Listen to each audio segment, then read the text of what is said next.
Hey Fithead, Surgeon here with another Cigar Federation video review. Today we're reviewing the All Out Kings, which is the collaboration project between Willie Herrera from Drew Estate and Robert Caldwell from Caldwell Cigars. We first announced it on Cigar Federation back in February when we were down in Nicaragua for the Drew Estate Cigar Safari with the Fedhead crew. It was a great time, but now it's time to review the cigar that they announced then.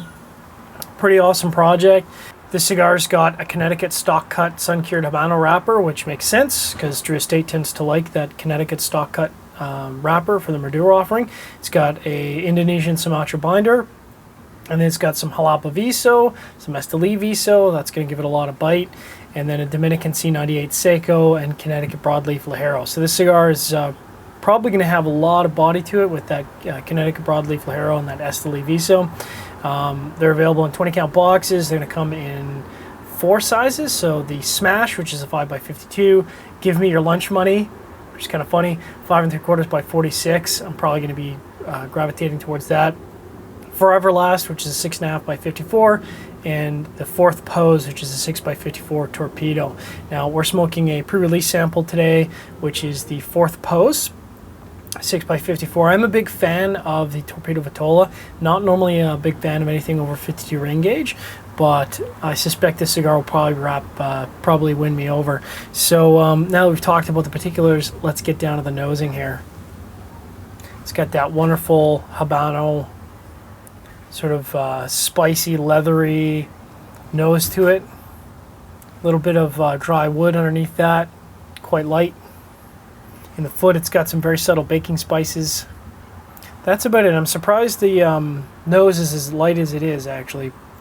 And again, this is a pre-release sample, so you got to kind of take this review with a grain of salt. But let's get cracking here. I'm excited to review. Now, normally I would use a single torch lighter. With the 54 ring gauge, I'm going to use my triple torch. This is the Zycar Trezzo. It's a pointed torch, so the three flames in this are pointed to a needle-like edge, which gives you a lot more precise control over the flame. So instead of having 3 giant jets just spreading all over the place, this gives you a little bit more accuracy. So we're gonna pre-light with that and get started here. Now, normally I would use a V cutter. That's sort of my typical jam, but because we're dealing with a torpedo here, I want to be a little bit more careful. You don't need to take very much off a torpedo. Like, you know, literally half your pinky width off a torpedo is really like much less than what people think.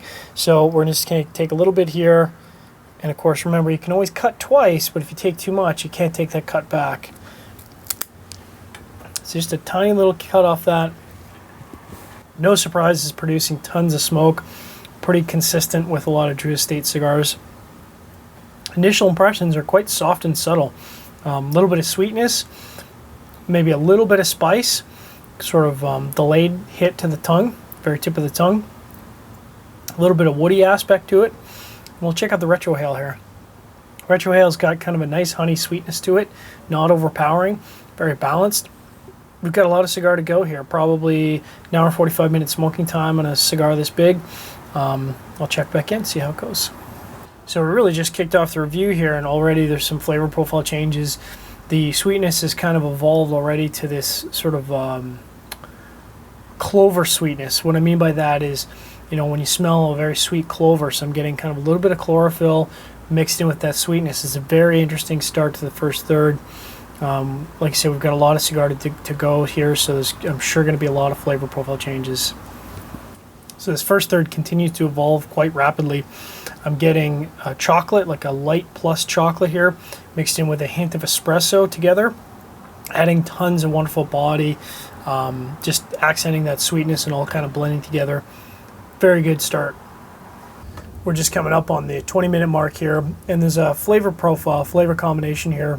I recognize it. I've smoked in a lot of Caldwell cigars. I can't really describe it. It's like a combination of sweetness and spices, but not spices in the sense of heat, spices in the sense of complex baking spices. And like I said, that's a flavor profile that I know very well because I've tasted in a lot of Caldwell's blends, and it's definitely present here. So I think if you're a big fan of a lot of the Caldwell blended cigars, this is probably going to be a big hit for you. Just passing the 40-minute mark, winding down the first third, getting into the middle third here. Profile's really sort of become this chocolate and spice combination, very desserty. This cigar is very in the medium, maybe medium plus category, which I guess makes sense. You know, you think about some of the cigars that Willie Herrera has blended, you think about the cigars that Caldwell blends, they're sort of very in the medium strength, medium plus body category. So I think this cigar is very approachable. Enjoying it for sure. I'm looking forward to seeing what takes place in the middle third here.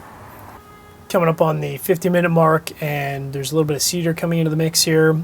The Retro Hale's got some spices, like some actual heat to it, but again, firmly in the medium level. It's nothing that's going to blow your head off.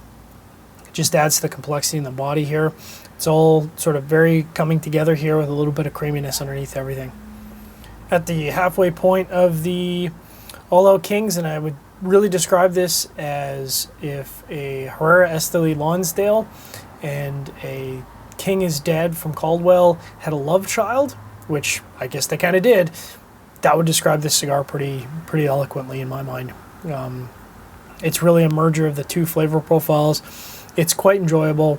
I think it's going to appeal to a lot of people because, again, it's not really in your face. It's blended for a lot of flavor, and it's definitely delivering it. I mean, this is a cigar you could probably smoke on a daily basis. So I'm probably about 30 to 35 minutes left. I'm sitting at the 1 hour mark right now, and we'll check back in as the cigar sort of transitions into the last third here. Hour and 15-minute mark, getting to the last third. It's kind of a chocolatey earth with a little bit of sour note going into the last third here. We'll see if that continues for the last third or whether it establishes itself as a different profile. We've probably got another 15-20 minutes of smoking time here. Hitting the hour and a half mark, and the All Out Kings is still delivering lots of really good flavors here. Getting a chocolatey cedar combination with a little bit of hints of spice there. Still, again, probably have another 15 minutes of cigar smoking here, so we'll see if there's any other profile changes in here in the last third. Almost at the midpoint of the last third here, and there's some pepper developing. I wouldn't describe it as overpowering. It's, again, everything I think in this cigar hits about that medium strength level. So the pepper's just kind of rounding out that chocolate, rounding out a little bit of that earthiness, just kind of bringing everything together.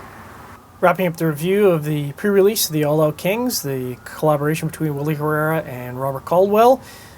I think this cigar is going to appeal to a lot of people. It's got a lot of flavor there, firmly in the middle category for body. I think it's got a lot to offer. I think this is going to rank in the either high 5-pack or box split category for me. Appreciate everyone who's checked out this review at Cigar Federation. Make sure to give us an up, thumbs up, vote up arrow. Subscribe to our content. We've got weekly videos, we've got reviews, we've got shows. Appreciate you tuning in. Check out the written review. We'll have that posted on Monday. It's going to be a group review, so that'll be interesting to check it out. And we'll be back next week with another Cigar Federation video review.